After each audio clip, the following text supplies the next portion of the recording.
Assalamualaikum warahmatullahi wabarakatuh. Waalaikumsalam warahmatullahi wabarakatuh. Alhamdulillah, alhamdulillahi, wassalatu wassalamu ala asrofil anbiya'i wal mursalin wa ala alihi wa ashabihi ajma'in. Rabbi shrahli sadri wa yassir li amri wahlul 'uqdatam min lisani yafqahu qawli. Rabbi zidni ilman warzuqni fahman wa amalan mutaqabbalan. Alhamdulillah, kembali kita bertemu di hari Senin ini. Mudah-mudahan Allah memberkahi pertemuan kita semua.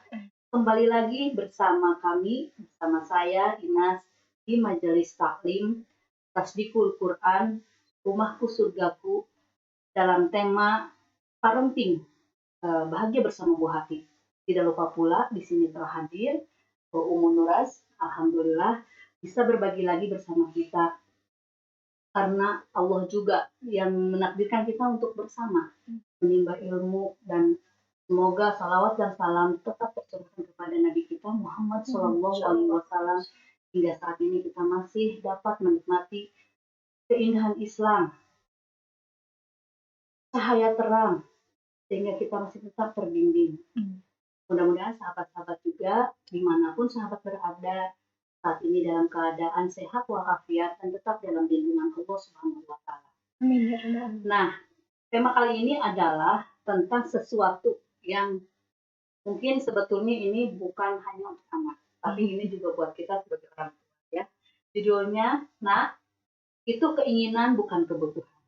Tapi ini juga pantas ya disebut mak. Buat emaknya itu keinginan bukan kebutuhan. Mari kita bersama belajar bagaimana caranya agar apa yang dimaksudkan dengan tema ini dapat tercapai. Langsung saja silakan Umu Nuras. Terima kasih Teh Ines. Bismillahirrahmanirrahim. Assalamualaikum warahmatullahi wabarakatuh. Waalaikumsalam. Alhamdulillahilladzi arsala rasulahu bil huda wa dinil haqq liyudhhirahu dini wa kafa billahi syahida. Asyhadu an la ilaha illallah wa asyhadu anna Muhammadan abduhu wa rasuluhu la nabiyya ba'da. Rabbi shrah li sadri wa yassir li amri wahlul 'uqdatam min lisani yafqahu qawli. Rabbi zidni ilman warzuqni fahman, amma ba'd. Alhamdulillah, segala puji dan syukur kita panjatkan kehadirat ilahi di mana Allah Subhanahu wa taala telah memberikan kita kesehatan ya hingga sampai hari ini ya kita bisa bertemu kembali di dalam kajian rutinan kita. Mudah-mudahan kajian ini Allah limpahkan barokah. Ya. Tidak lupa sholawat serta salam kita haturkan kepada junjungan kita Nabi besar Muhammad SAW beserta keluarga dan para sahabatnya. Karena dengan perjuangan mereka lah Islam bisa sampai ke tengah-tengah. Dan mudah-mudahan kita pun menjadi orang-orang yang senantiasa memperjuangkan Islam, menyiarkan Islam ya ke tengah-tengah umat manusia. Amin ya rabbal alamin. Insya Allah untuk hari ini kita akan membahas tentang sesuatu hal yang mungkin ini pun menampar kita ya sebagai seorang muslimah gitu kan ya, yaitu terkait dengan keinginan dan kebutuhan. Nah, mungkin kita sering sekali ya ketika membeli sesuatu gitu ya, atau misalnya menginginkan sesuatu, ya melakukan sesuatu gitu ya, itu tidak dipikirkan ya apakah itu kebutuhan kita gitu ya ataukah itu hanya keinginan saja seperti itu gitu. Dan ternyata ini pun menjadi pelajaran berharga gitu ya untuk anak-anak kita kelak ketika kita menginginkan sesuatu yang itu mungkin hanya sebatas keinginan saja gitu kan, tapi kita menginginkannya seolah-olah itu adalah kebutuhan gitu ya, maka ini pun akan diikuti oleh anak-anak kita seperti itu. Gitu. Baik, biasanya gitu ya, ketika kita memberikan kepada anak ya, ketika anak meminta sesuatu, gitu kan ya, pasti ketika kita mampu ya untuk membelinya atau memenuhinya, gitu ya, dan itu selama tidak melanggar syariat, maka sebetulnya itu hukumnya boleh-boleh saja, ya, tidak haram, begitu kan ya. Ataupun memang tidak wajib juga gitu ya, tapi memang boleh silahkan gitu. Ketika kita mampu, kemudian selama tidak melanggar syariat gitu, maka itu diperbolehkan gitu ya, kita untuk memenuhi keinginan ataupun permintaan anak-anak kita. Nah, misalnya contoh ketika anak nih sekarang kita mau masih lama ya, kenaikan kelas ya, kenaikan kelas. Atau misalnya mau liburan semester gitu ya, misalnya anak pengen jalan-jalan gitu ya. Ya sebetulnya kalau kita mampu ya, dan memang itu sesuatu hal yang apa ya, akan menyenangkan buat anak-anak kita, ya kenapa tidak kita. Namun di sini memang tidak semua mungkin mampu ya Teh ya. Nah ini bagaimana nih menjelaskan kepada anak-anak kita terkait dengan apa yang mereka minta. Ya, nanti kita akan bahas. Atau mungkin anak-anak kita karena misalnya sekarang sekolahnya online ya Teh ya, tidak sedikit anak-anak meminta HP ya, tidak mau bercampur dengan orang tuanya karena apa? Karena ribet gitu ya. Orang tuanya harus kerja, mereka harus tunggu gitu kan ya, baru mengerjakan di sore hari ketika orang tuanya kembali kerja, kembali ke rumah gitu ya setelah bekerja. Dan ini memang salah satu apa ya, ya mungkin permasalahan yang menghadapi saat pandemi ini ya. Atau mungkin yang lebih tinggi lagi gitu ya, secara ekonomi misalnya, anak-anak pengen diberikan tas yang bermerek, pakaian yang bermerek gitu kan ya, dan hal-hal yang bermerek gitu kan ya. Padahal mungkin secara apa sih, dia sudah punya gitu kan ya, misalnya tas tas sudah banyak gitu, tapi pengen ada tas keluaran baru gitu ya. Nah seperti itu. Nah bagaimana nih orang tua menyikapi apa yang diinginkan oleh anak? Nah, sebetulnya kalau kita kembalikan ya kepada apa ya, dasarnya ya bahwasannya atau hakikatnya gitu ya bahwasannya anak itu membawa rezeki gitu kan ya. Dan apa ya? Ya mungkin syariatnya adalah orang tua gitu ya. Seperti itu. Jadi ketika orang tua itu mendapatkan rezeki, di dalamnya itu adalah rezeki, ada rezeki anak-anak kita. Ada rezeki orang tua kita dan orang-orang yang memang yang kita nafkahi, ya ada rezekinya di bawah di dalam rezeki yang sudah kita dapatkan. Misalnya kita atau suami kita bekerja, nah di dalamnya itu ada untuk nafkah anak-anak kita. Nah itu merupakan rezeki mereka. Nah seperti itu. Jadi rezeki anak bisa datang melalui orang tua. Seperti ya, ini ada di dalam Quran surat Al-Isra ayat 29. Nah di sini adalah satu pengingatan ya bahwasanya kita jangan terlalu pelit gitu ya ketika kita mau mengeluarkan uang. Kenapa? Karena di dalamnya ada rezeki untuk anak-anak kita, ada rezeki untuk istri-istri, ada rezeki untuk mungkin orang tua gitu ya, atau orang-orang yang membutuhkan. Ya. Ini terjemahannya adalah janganlah engkau menjadikan tanganmu terbelenggu di atas lehermu ya, dan janganlah engkau terlalu mengulurkannya hingga engkau celaka. Nah, berarti di sini ada satu peringatan ya dari Allah Subhanahu wa taala, jangan terlalu pelit, jangan terlalu kikir gitu ya terhadap apa yang sudah kita miliki. Tapi jangan juga terlalu boros gitu ya, mengeluarkan semena-mena gitu ya apa yang sudah kita miliki. Gitu. Karena ini memang akan menghantarkan kita kepada satu keburukan gitu ya. Maka di sini Allah sebutkan celaka. Gitu, ya. Kemudian ada juga di dalam surat Al-Furqan ayat 67. Yang terjemahannya adalah orang-orang yang menafkahkan hartanya, mereka tidak bertindak israf ya. Israf ini berlebih-lebihan dalam membelanjakannya dan tidak pula kikir, tetapi di tengah-tengah di antara yang demikian. Nah, ini salah satu prosedurnya ya ketika Allah memberikan rezeki berupa materi kepada kita. Berarti bagaimana nih penggunaannya? Ketika kita membelanjakan tidak berlebihan, tapi kita pun tidak kikir. Nah, seperti itu. Jadi di tengah-tengah. Berarti kalau bisa dipahami ya itu sesuai dengan apa yang kita butuhkan, keluarga kita butuhkan. Nah, seperti itulah apa ya, mudahnya ya, sederhananya. Nah, kemudian Allah juga sangat apa ya, menyukai dan memang memerintahkan gitu kan bahwasanya ketika kita memiliki harta, maka kita nafkahkan di jalan yang Allah telah tetapkan gitu ya, berarti jalan yang halal. Itu adalah satu perintah ya, bahkan apa ya, nafkahkanlah hartamu di jalan Allah. Nah, seperti itu gitu kan ya. Nah, sehingga di sini memang Allah boleh gitu kan ya, mau banyak mau sedikit kita belanjakan di jalan Allah itu adalah sesuatu hal yang memang diperintahkan oleh Allah. Nah, di sini ada satu hadis ya yang menyatakan sesungguhnya Allah suka untuk melihat tanda-tanda kenikmatannya pada hambanya. Jadi Allah suka ketika hambanya itu mempergunakan, memanfaatkan rezeki yang Allah berikan. Seperti itu. Nah, kemudian ambillah apa saja yang mencukupimu dan anak-anakmu dengan cara yang ma'ruf. Ini diriwayatkan oleh Al-Bukhari dan Ahmad, kalau yang tadi oleh At-Tirmidzi. Nah, di sini berarti kita bisa mengambil apa-apa yang memang kita butuhkan untuk mencukupi kebutuhan kita, untuk pemenuhan kebutuhan kita dan anak-anak kita. Mungkin ini kalau saya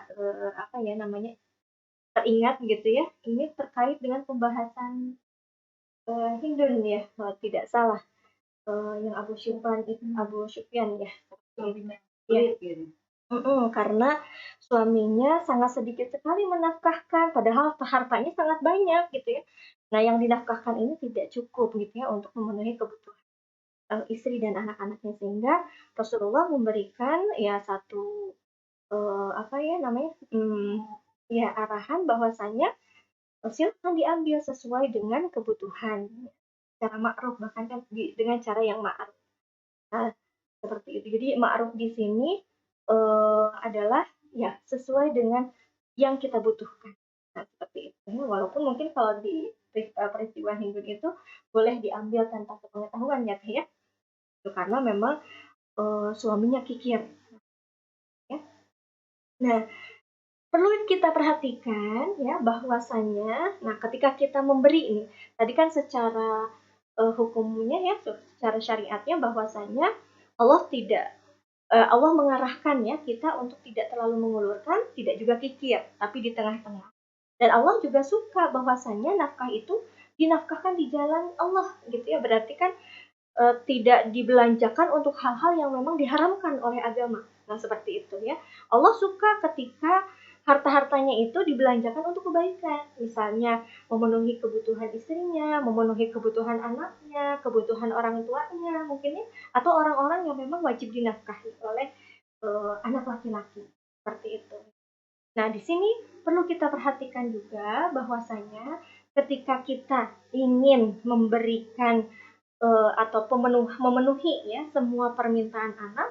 Nah, berarti di sini tujuannya bukan untuk membahagiakan anak saja, gitu kan ya. Jadi kalau kita kan pengen anak itu bahagia.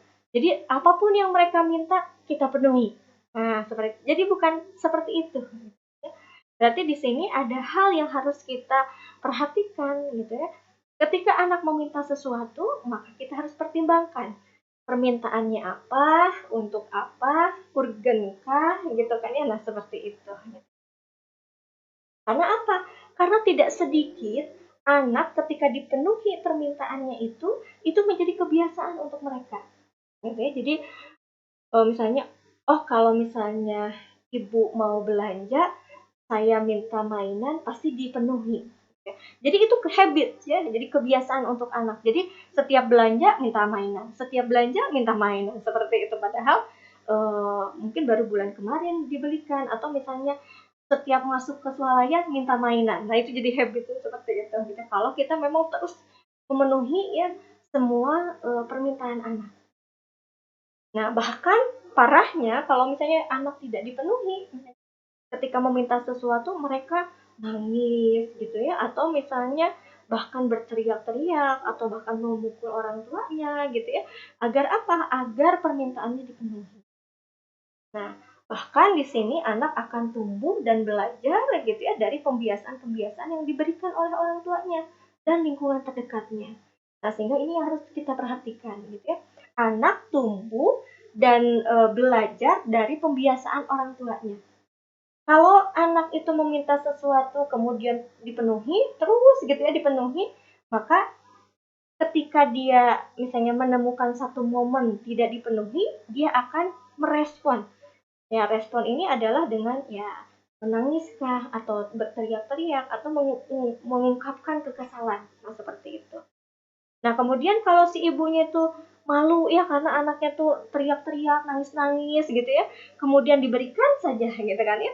Oh berarti itu menjadi pelajaran buat anak, jadi senjata ya. Ketika permintaannya tidak dipenuhi, aku akan ambil cara itu gitu kan ya, menurut si anak. Nah, jadi di sini anak tumbuh dan belajar dari pembiasaan orang tua. Ini yang harus kita perhatikan, dan ini memang butuh konsisten kita ya sebagai orang tua. Ketika anak sudah menyepakati lah sebelumnya gitu ya, maksudnya ketika pergi kemana saja tidak beli mainan ya, kalau makanan boleh misalnya seperti itu ya, maka itu ya kita harus konsisten dengan kesepakatan yang sudah disepakati ya.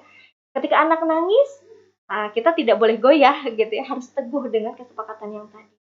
Nah itu ya, jadi nanti si anak akan mendapatkan pelajaran berharga dari apa yang sudah kita lakukan ya. Berarti kita komit ya dengan kesepakatan, kita konsisten dengan kesepakatan, dan anak tidak akan mungkin mengambil cara-cara yang memang mungkin tadi ya nangis-nangis, berteriak-teriak, karena dengan seperti itu tidak akan meluluhkan ya hati orang tua untuk memenuhi permintaan mereka. Nah, tapi nanti kita harus membedakan permintaannya gitu kan ya. Apakah ini hanya keinginan belaka saja atau memang kebutuhan? Seperti itu ya. Nah, untuk membedakan kebutuhan dan keinginan, maka pertama yang harus kita pelajari adalah potensi di dalam diri manusia. Kalau kita mencermati ya, kita butuh apa saja sih? Misalnya untuk memenuhi kebutuhan jasmani ya, kebutuhan tubuh ini ya. Salah satunya adalah makan, minum ya, buang hajat. Nah, seperti itu ya. Nah, ini yang disebut dengan kebutuhan jasmani ataupun hajatul uluhiyah ya. Di mana rangsangan pemenuhannya itu berasal dari dalam diri kita. Misalnya salah satunya adalah kita merasakan lapar. Nah, lapar itu dari mana? Dari dalam perut ya, dari dalam tubuh kita gitu kan ya. Bukan dari yang lain, misalnya ngelihat makanan jadi lapar, enggak juga begitu. Bisa gitu ya. Mungkin, tertarik gitu, bukan lapar gitu ya. Kalau lapar ini lapar mata. betul itu. Nah, kalau lapar itu datangnya dari dalam gitu ya, sehingga dia butuh pemenuhan. Mau itu yang enak ataupun mungkin tidak kurang dia sukai gitu ya, tapi kalau udah lapar ya dia akan makan itu gitu ya, untuk menutupi kebutuhannya. Nah, seperti itu ya. Jadi rangsangannya dari dalam, sehingga pemenuhan dari kebutuhan jasmani ini tidak bisa kita tunda-tunda gitu kan ya. Ketika kita tunda-tunda, maka itu akan mengantarkan kepada sakit ya atau misalnya bahkan kematian. Nah, seperti itu, bahaya gitu kan ya. Misalnya contoh, si anak mau kentut misalnya gitu ya. Kita di ruangan nih gitu. Jangan tahan dulu gitu ya. Nanti bau malu gitu kan ya. Itu nggak bisa juga seperti itu. Itu bisa menimbulkan penyakit gitu kan ya. Atau misalnya pengen pipis gitu ya. Karena ibunya tanggung gitu kan ya. Ya tunggu ya sebentar ya. Ini tanggung sedikit lagi gitu ya. Nah, ini jangan sampai seperti itu, karena itu bisa menimbulkan trauma buat anak gitu ya, juga bisa menimbulkan penyakit buat anak. Jadi ketika pemenuhan kebutuhan jasmani ini wajib segera untuk dipenuhi ya. Ketika anak lapar misalnya contohnya apa sih namanya, nah misalnya, jadi bukannya langsung dikasih makanan tapi malah dikasih nasihat. Nah, anak-anak di Gaza itu ya, mereka itu kelaparan, kita harus betul-betul prihatin dengan mereka gitu ya. Padahal makanan di rumah banyak gitu ya. Nah, ini juga salah penempatan gitu kan, salah penempatan. Ketika anak lapar ya apa yang dibutuhkan? Itu makanan. Berarti makanan yang harus kita penuhi gitu, bukan nasihat gitu kan ya, seperti itu. Nasihat. Iya, betul, bukan nasihat tapi butuh nasi gitu ya. Nah, jadi di sini contoh mungkin kalau anak tidak bersyukur mungkin ya dengan makanan yang sudah ada di hadapannya, mungkin baru kita bisa makan yang tadi ya. Tapi kalau anak minta makan ya berarti makanan yang harus kita berikan kepada mereka. Nah, itu potensi kebutuhan jasmani yang ada di dalam tubuh diri kita ya sebagai manusia. Dan itu ini dimiliki oleh semua manusia, bahkan makhluk pun semua makhluk pun misalnya seperti hewan-hewan ini ada gitu ya kebutuhan jasmani, mereka butuh makan, butuh minum gitu ya. Nah, seperti itu. Nah, kemudian yang kedua adalah naluri. Ya. Nah, naluri di sini mungkin kalau kita lebih kepada perasaan, mungkin ya kalau ini insting, nah seperti itulah. Nah, ini rangsangannya bukan dari dalam, tapi rangsangannya ini dari luar. Berupa itu pikiran ataupun panca indera. Seperti itu ya. Nah, ini kalau tadi kebutuhan jasmani tuntutan pemenuhannya wajib ya, tidak bisa ditunda-tunda. Tapi kalau naluri, ini tuntutan pemenuhannya tidak bisa maksudnya tidak bersifat pasti harus segera, enggak. Tidak seperti itu kalau naluri ya. Kalau ditunda bagaimana? Dia akan melahirkan kegelisahan saja ya, bisa dialihkan oleh kegiatannya. Misalnya salah satunya adalah contoh ketika kita melihat anak kita dimarahin ataupun berantem dengan anak yang lain gitu ya. Kemudian dimarahin oleh orang tua teman anak kita. Apa yang kita rasakan? Oh, marah gitu ya, emosi gitu ya. Nah, itu merupakan perwujudan dari naluri gitu ya. Nah, ketika kita tidak memenuhi ya untuk marah, untuk emosi, apa yang kita rasakan? Gelisah ya, galau. Nah, seperti itu gitu ya. Sehingga ketika kita tidak memenuhi ya, mengungkapkan amarah kita gitu ya, maka di hati kita ada kegondokan, kegelisahan gitu kan ya. Nah, apakah itu menghantarkan kepada kematian? Sebetulnya tidak ya. Pelan-pelan gitu. Kalau dipikirkan terus ya teh ya, jadi stres.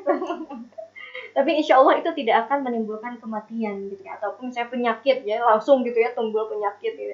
Kalau penyakit hati mungkin bisa jadi ya, tapi penyakit fisik gitu kan ya itu mungkin insya Allah tidak. Gitu. Kemudian ketika mendengar tetangga beli rumah,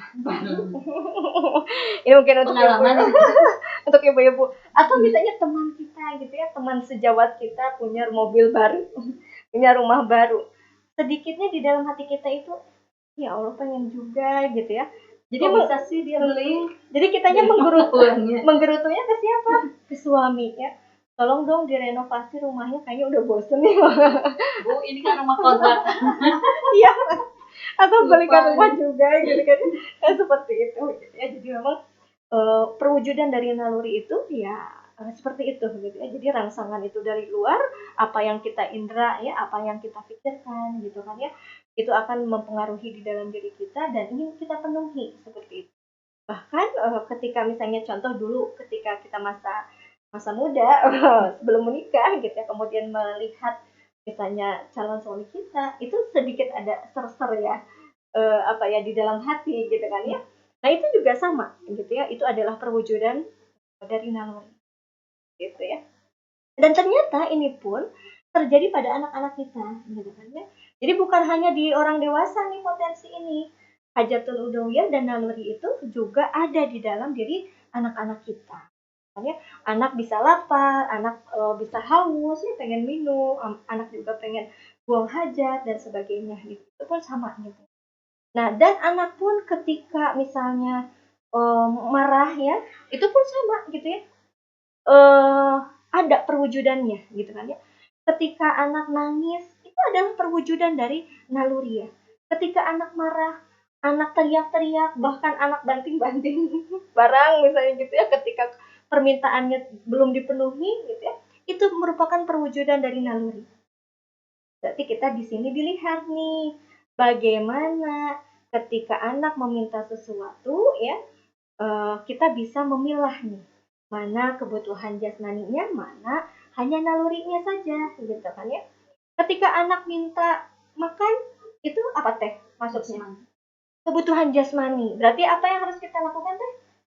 Kasih makan gitu ya. Kalau anak misalnya minta minum haus, kasih minum gitu ya. Atau misalnya jangan sampai nanti ya lagi kerja ketika mereka minta makan gitu kan ya.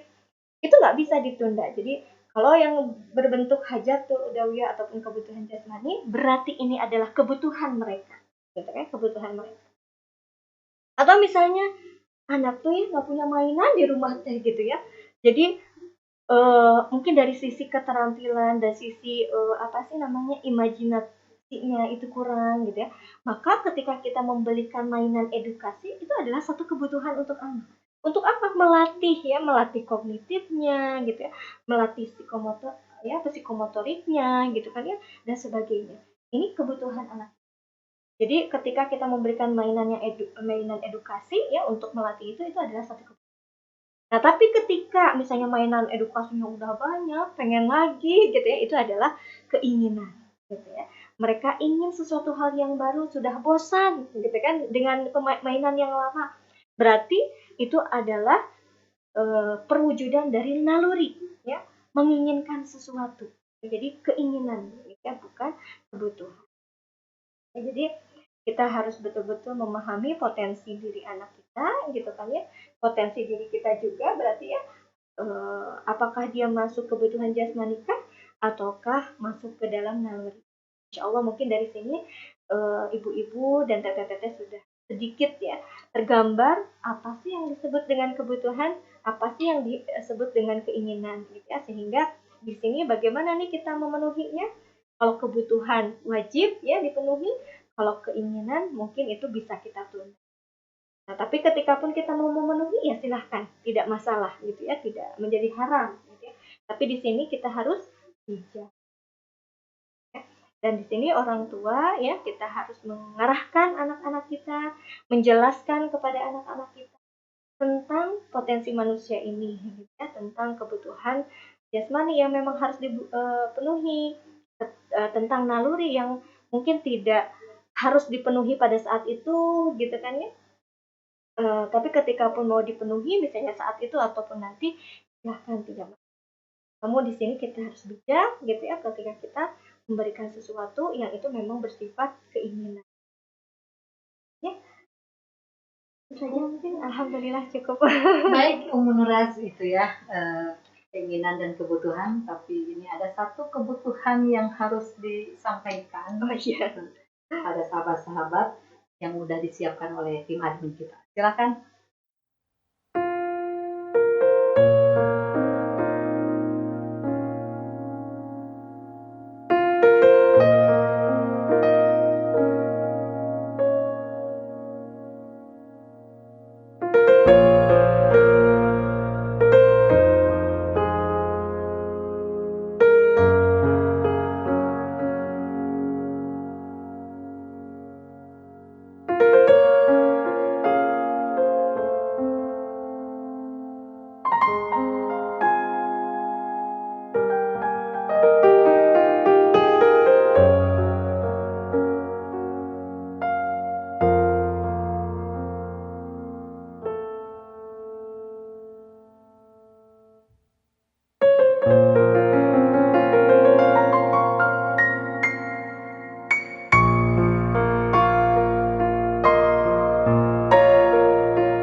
Kembali lagi bersama saya Inas dalam kajian parenting bahagia bersama Bu Hati. Kali ini adalah temanya kebutuhan atau keinginan. Terima kasih kepada sahabat-sahabat jamaah Rumahku Surgaku yang telah berdonasi untuk program-program DAPA. Terima kasih, semoga Allah membalas semua kebaikan dan perjuangan niat ikhlas sahabat-sahabat dalam berdonasi. Terima kasih sekali lagi. Selanjutnya, mangga sahabat-sahabat yang sudah memiliki pertanyaan untuk menyampaikannya ke redaksi kami. Lalu nanti kami bahas satu persatu. Setelah sampai ke redaksi kami satu pertanyaan, belum ada. Mari kita ngobrol. Kami mungkin lagi pada ngetik ya. Nah, ini masalah kebutuhan dan keinginan, misalnya nih bagaimana caranya. Mungkin kalau yang berada ya, yang sangat berada lah gitu, itu tinggal memilih trik bagaimana cara bahwa ini memberikan penjelasan bahwa ini bukan keinginan tapi ini kebutuhan gitu, atau ini bukan kebutuhan tapi ini keinginan. Sudah tinggal berjuang seperti itu. Tapi ada dalam kondisi seorang ibu lah, karena kita ibu-ibu ya, ini kebutuhan tapi tidak bisa memenuhi. Ini gimana menjelaskannya? Tapi ini kebutuhan.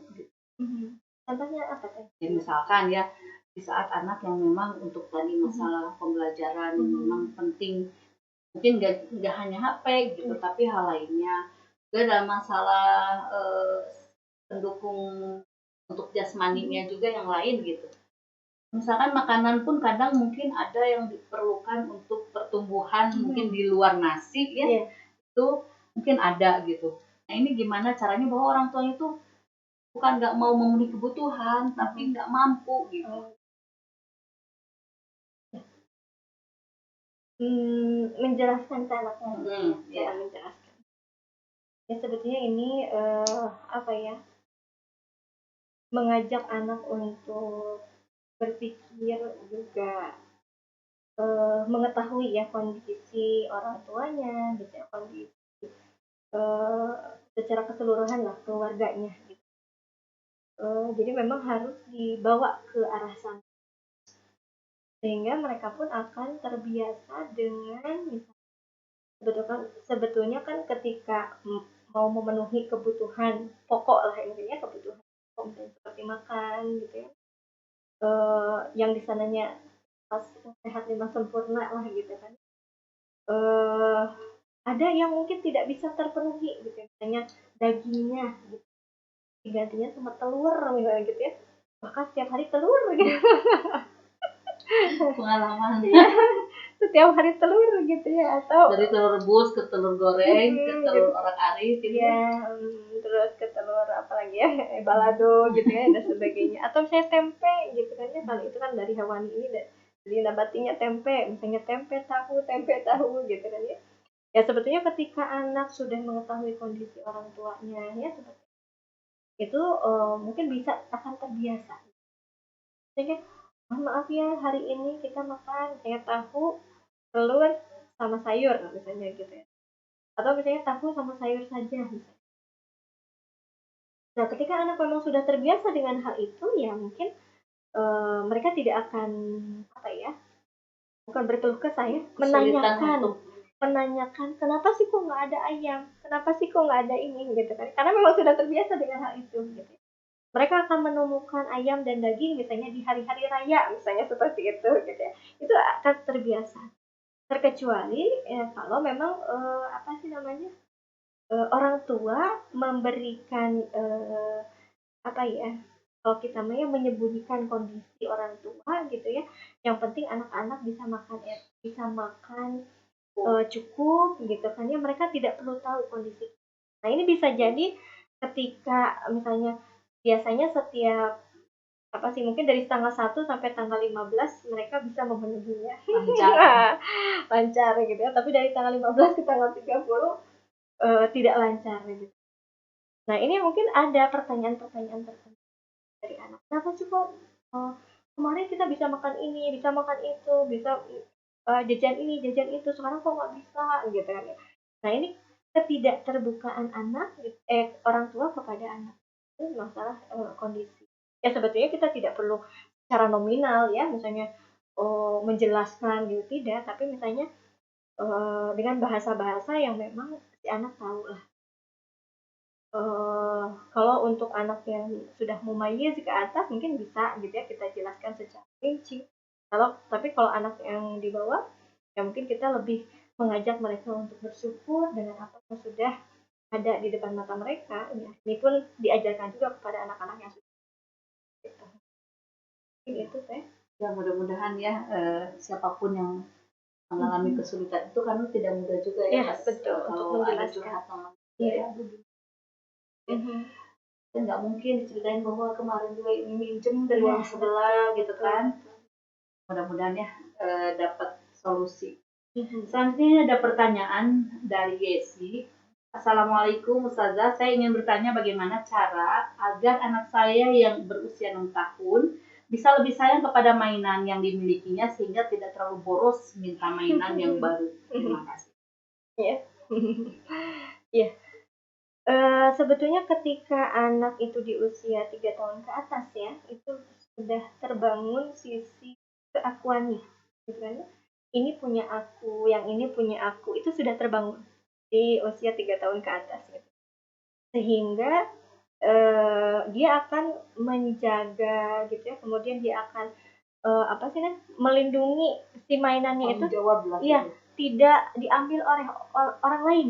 Nah, seperti itu gitu ya. Tidak rusak gitu. Tapi memang ada kondisi-kondisi lain yang berbeda ya Teh ya. Misalnya anak itu memang suka bongkar pasang gitu kan ya. Mainannya terima bongkar nggak terima pasang. Iya betul. Terima bongkar tapi tidak terima pasang. Ketika pasang ya minta ayahnya, minta ibunya, nah, seperti itu. Kemudian rusak aja minta dibelikan yang baru. Ya di sini kita bisa melihat ya bagaimana kondisi si anak gitu kan ya.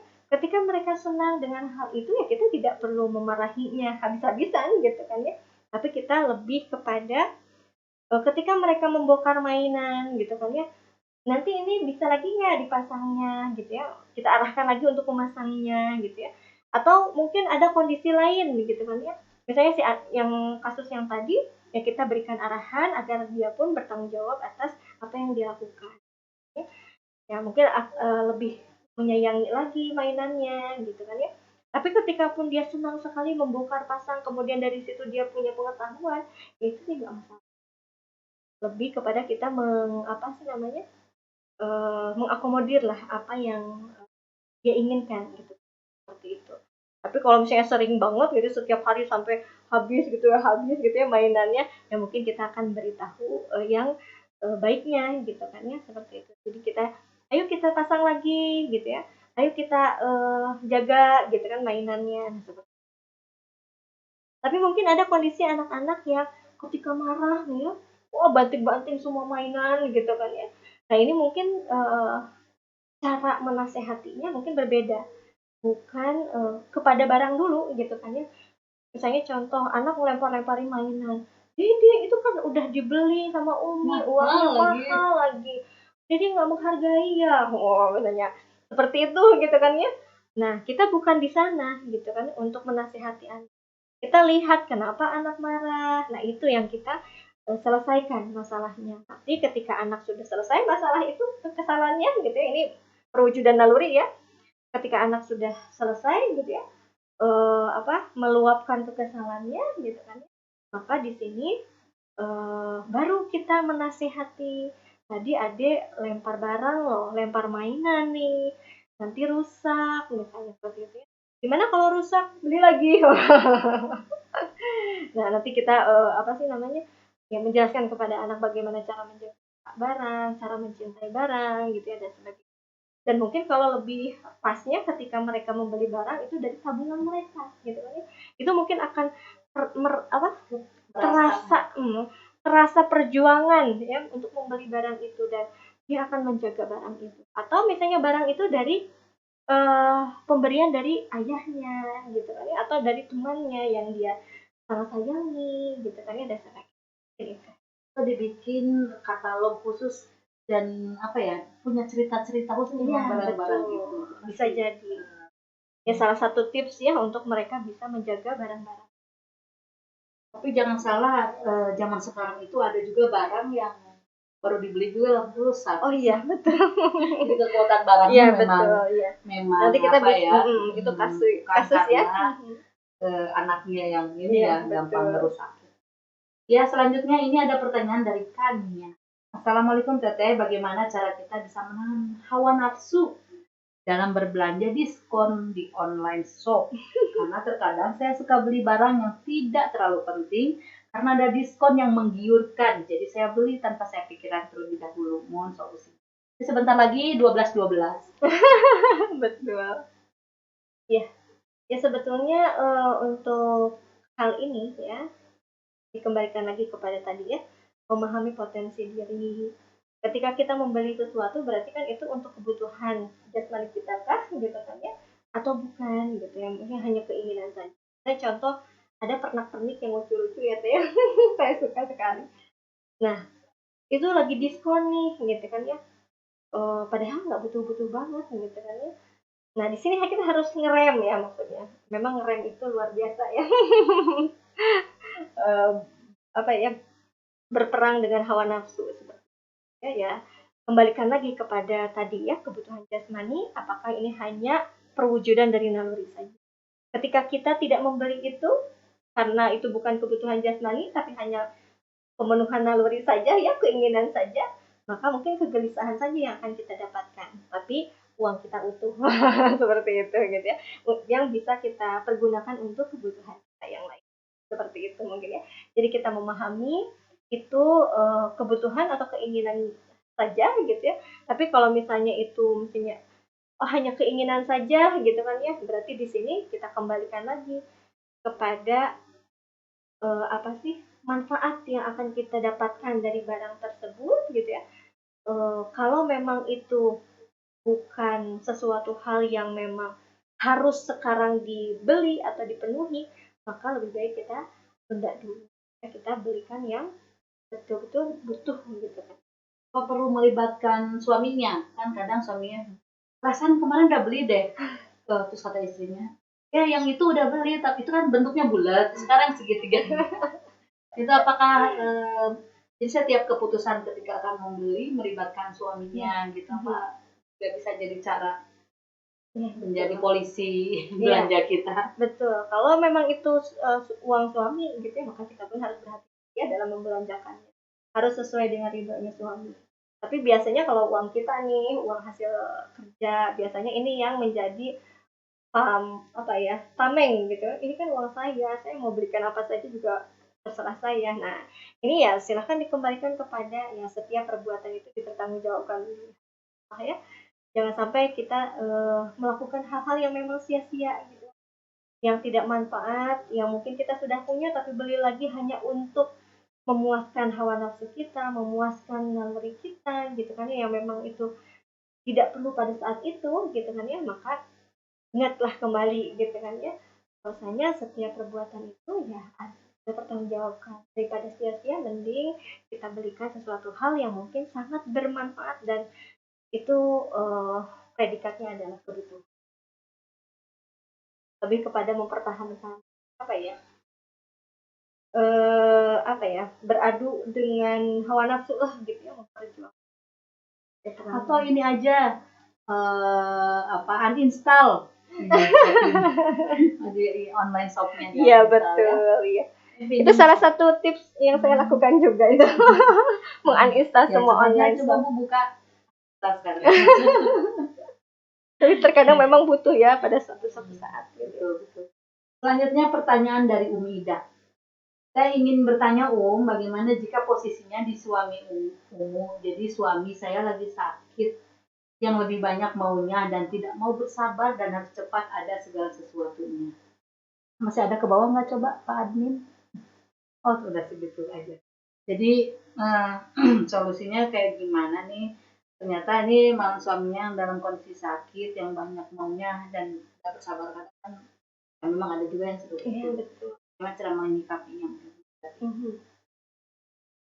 Sebetulnya memang ketika sakitnya memang ada hal-hal yang kalau makan tuh pengen beda lah ya, berbeda, pengen bahasanya pengen ini kayaknya kerasa nih di lidah gitu kan ya. Biasanya kalau yang sakit begitu.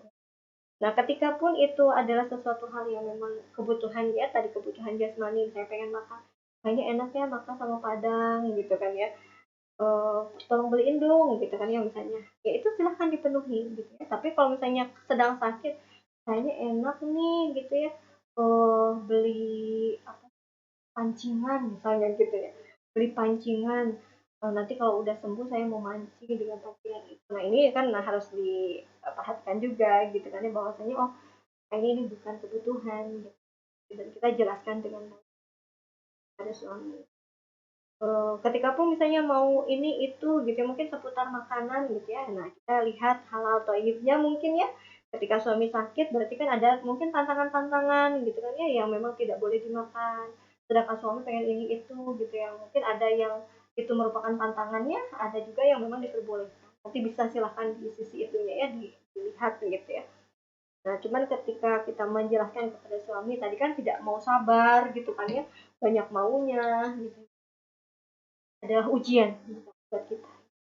Kita pun tadi yang menghadapi suami gitu ya dengan Dan insya Allah suami pun akan melihat apa yang kita lakukan. Makin cinta ya suami ya kalau melihat istrinya sama. Insya Allah. Mungkin itu adalah ujian ya. Muncul rasa bersalah gitu kalau Iya, istrinya betul. sangat super sabar ya menghadapi sikap suami. Iya. Ya. Jadi jangan dimarah-marahin ya, nanti biar makin sakit. Iya. Nah ini bagaimana kalau kondisinya nih, kan tadi disampaikan juga bahwa ya mampu gitu kan, terus si anak nih khususnya, tapi ya kalau mampu silakan aja gitu, tapi sampai batas mana sih ini orangnya udah berada nih gitu kan, memang jalan-jalan mah gampang lah, bahkan sampai keliling Eropa pun mungkin gampang, tapi sebenarnya sebatas apa sih dengan apa kemampuan yang melebihi dari keinginannya gitu, apakah ada batas? Ya itu kebutuhan, ini mah kemampuan melebihi keinginan gitu, itu jadi bisa segala apapun, bahkan mungkin beli mobil yang mahal sekalipun bisa gitu saat ini. Apakah jadi orang tuanya mampu nih, jadi bisa dipenuhi segala sesuatu, tapi udah sampai batas mana nih si orang tua ini harus memenuhi. Ya sebenarnya tadi pada dasarnya hukumnya boleh-boleh saja. Cuman kan mungkin si orang tua pun harus berpikir terkait dengan pembelajaran. Karena tidak selamanya anak kita itu terus-menerus kita beri ya, tapi si anak memang harus berupaya agar mereka itu ya bisa menghargai lah kalau bisa. Terkadang kalau ketika si ayah atau ya orang tuanya itu terus memenuhi keinginan gitu, jadi si anak tuh mudah sekali gitu ya untuk mau ini, mau itu, mau ini gitu ya dan sebagainya, itu selalu dipenuhi oleh orang tua. Sampai batas mana nih gitu kan ya. Kalau ini terus-terusan sampai mereka dewasa, mereka mungkin tidak akan mendapatkan pelajaran di mana mereka harus berusaha mendapatkan. Dan ini memang sangat bahaya sekali. Ketika orang tua sudah tidak ada atau kekayaannya itu mungkin ya, misalnya jatuh bangkrut misalnya gitu, dan orang tuanya tidak bisa memenuhi, ini akan menjadi satu bumerang gitu ya bagi orang tuanya. Anak ingin terus-terusan seperti biasa gitu kan ya, tapi orang tua tidak mampu memenuhi. Jadi di sini juga mungkin batasannya adalah orang tua memiliki kewajiban untuk mendidik anaknya. Ketika si anak ini menginginkan ya sesuatu, berarti si orang tua harus bijak. Walaupun mereka memiliki banyak kekayaan lah untuk memenuhi, bisa untuk memenuhinya. Jadi memang disesuaikan dengan kebutuhan anak. Biasanya kalau keinginan pun kan ya sebetulnya boleh-boleh saja ya, misalnya ingin mainan ini padahal di rumah sudah ada, silahkan dibelikan gitu kan ya, tidak masalah kalau memang mampu. Cuman ini si orang tua harus betul-betul bijak gitu ya, melihat kayaknya nih gelagat anak sudah mulai ini gitu kan, mulai menggampangkan. Dan itu akan terlihat gitu kan ya, ketidaksabaran mereka mendapatkan sesuatu itu akan terlihat. Nah ini orang tua harus betul-betul, oh iya batasnya udah sampai sini, kita harus memberikan pelajaran. Dulu ada satu kisah, jadi orang tuanya berada gitu ya, tapi mereka itu disebut kikir juga enggak. Tapi mereka melatih anak-anaknya, kedua orang tuanya memberikan semua kebutuhan anaknya ya, kebutuhan secara layak ya, kebutuhan pokoknya secara layak. Kemudian secara maksudnya untuk edukasinya juga bagus gitu kan ya. Tapi ketika anak meminta sesuatu yang itu di luar dari hal itu gitu ya, si orang tua punya trik gitu kan, walaupun mereka bisa. Itu dengan misalnya kalau masih anak-anak gitu ya, silahkan kita akan berpetualang mencari hadiah, mencari harta karun gitu ya, itu ketika masa anak-anak gitu ya. Nah jadi si anak itu berusaha sesuai dengan peta yang ada, berusaha mencari harta karun itu. Nah itu harta karun itu adalah keinginan yang dia minta kepada orang tua. Itu mungkin ketika anak-anak. Setelah mereka menginjak dewasa, mereka diajarkan oleh orang tuanya untuk bekerja. Bahkan bekerjanya memang misalnya kalaupun di perusahaan orang tuanya, tapi dia tidak ditempatkan di tempat yang misalnya langsung tinggi gitu ya. Mereka ditempatkan dari bawah terlebih dahulu gitu ya. Apakah di office boy gitu ya, ataukah ya pokoknya yang di bawah lah. Supaya apa? Supaya mereka merasakan bagaimana perjuangan untuk menghasilkan sesuatu dari tenaganya. Seperti itu mungkin tips ya, dan yang apa sih namanya, yang perlu diajarkan gitu, walaupun kita memang bisa memenuhi kayak apa keinginan anak-anak kita. Nah, ini ada pertanyaan dari Ibu Zubaidah. Assalamualaikum Ustazah, saya ingin minta tips bagaimana cara mengalihkan keinginan anak kita ke arah yang lebih positif, seperti ingin jalan-jalan ke tempat rekreasi, mengingat kondisi sekarang yang masih rawan corona. Ya, betul. Ini juga terjadi pada anak saya. Anak saya pengen sekali renang ya di tempat umum, walaupun dalam masa pandemi. Nah, sebetulnya kita khawatir sekali gitu ya, sekarang bukan semakin sedikit ya, semakin banyak gitu ya kasus-kasus. Karena kita sudah tahu bahwasannya ya ada yang OTG ya, orang tanpa gejala, tapi mereka punya reaktif gitu kan ya, ada sebut. Nah, ini bagaimana kita menjelaskan kepada anak-anak? Ya sebetulnya kita tadi ya kembalikan lagi kepada usia anak, apa sih, seperti apa ya komunikasi kita kepada mereka. Jadi sebetulnya rekreasi itu adalah sesuatu hal yang boleh gitu ya kita lakukan gitu ya. Tapi di sini ada hal-hal yang apa sih, menjadi penghalang untuk saat ini gitu kan ya. Sehingga saat ini kita tidak bisa berekreasi. Nah, bagaimana nih kita memenuhi keinginan anak yang menggojolak gitu ya, ingin rekreasi gitu ya. Nah, berarti di sini orang tua harus menghadirkan pengalihan dari apa yang mereka inginkan gitu ya. Misalnya kita membeli mainan agar mereka bisa berekreasi gitu ya di dalam rumah atau di tempat rumah kita sendiri gitu kan ya. Misalnya membeli tenda, yuk kita rekreasi di depan rumah pakai tenda. Misalnya seperti itu juga bisa dilakukan. Jadi kita mengalihkan. Jadi kalau naluri itu jika tidak dipenuhi, itu bisa dialihkan kepada hal yang lain agar tadi keinginan tadi itu terlupakan. Seperti itu. Jadi lebih kreatif ya orang tuanya ya. Betul. Emang gampang-gampang sukses betul, untuk kreatif betul. ini. Iya. Nah, kalau diajak sibuk, anak-anak sibuk juga. Masalahnya kitanya kadang ya, betul. Suka apa sih gitu ya. Apalagi mungkin kalau yang orang tuanya bekerja, ketika ke rumah pengennya istirahat, ya, menghadapi semua keinginan anak gitu ya. Nah, ini biasanya menjadi tantangan tersendiri untuk melahirkan ya permainan-permainan yang. Ini selanjutnya dari Assalamualaikum Ustazah, dari Ummu Danis Daud. Bagaimana cara mengajarkan agama pada anak umur 2-3 tahun, akidah atau adab atau syariat dahulu? Ya, bagaimana cara mengajarkan agama pada umur 2-3 tahun, akidah? Ya, Waalaikumsalam ya. Ya, kalau yang saya pahami ya, dalam pendidikan Islam itu memang untuk di awal masa-masa membangun kepribadian mereka, membangun adab-adab mereka. Karena apa? Karena sebetulnya untuk ilmu sains ya, ilmu-ilmu yang memang untuk perkembangan ya dunia gitu kan ya, itu bisa di saat mereka remaja gitu ya, saat mereka dewasa. Tapi penanaman akidah, penanaman adab, akhlak gitu ya, itu harus diawali gitu ya, semenjak mereka mengenal bahasanya, melihat orang tuanya, mampu mendengar orang tuanya gitu ya, itu sudah kita tanamkan. Jadi memang akidah akhlak ya, ataupun akidah adab ya, itu adalah yang pertama. Nah, nanti ketika mereka sudah mumayyiz, baru kita terapkan hukum syara. Seperti itu gitu ya. Bahkan ya mumayyiz ya, mereka sudah bisa mengenal kanan kiri ya, mungkin kalau benar salah yang mudah-mudah ya, hukum-hukum syara yang mudah ya, mereka tahu gitu ya hukum-hukumnya gitu ya. Nah, sehingga di sini 2 sampai ya usia mumayyiz itu akidah adab itu yang harus diutamakan.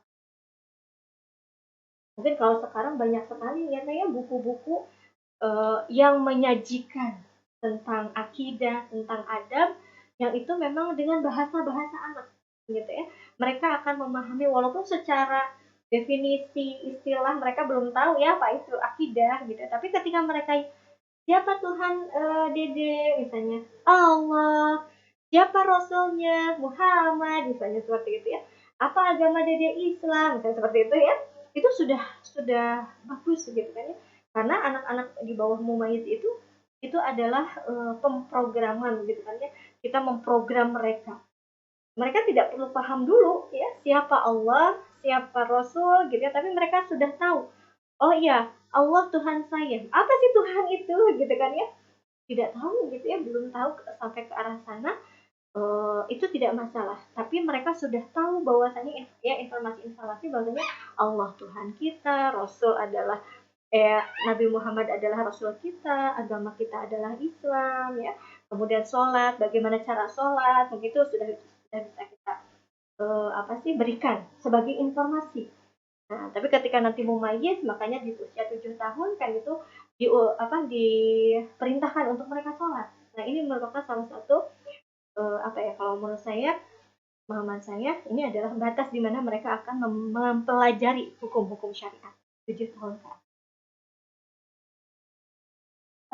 Itu dari Ummu Danis Daud ya, mudah-mudahan apa yang udah disampaikan ternyata udah terlaksana ya rumahnya. Kalau kita lihat kan, kalau ini kebiasaan ya di luar negeri itu usia 18 tahun tuh seorang anak harus keluar dari rumah orang tuanya. Jadi kayaknya kalau nggak keluar itu kayaknya aib gitu ya. Kalau saya masih tinggal sama orang tua kayaknya aib gitu. Nah, mungkin di Indonesia beda lagi kulturnya. Tapi sebetulnya Islam memandang ini seperti apa sih? Sampai sejauh mana orang tua memenuhi kebutuhan anaknya, baik itu makannya, tinggalnya, atau apa. Kalau melihat seperti itu ya di luar. Ya, betul. Kalau di dalam Islam yang saya pahami bahwasanya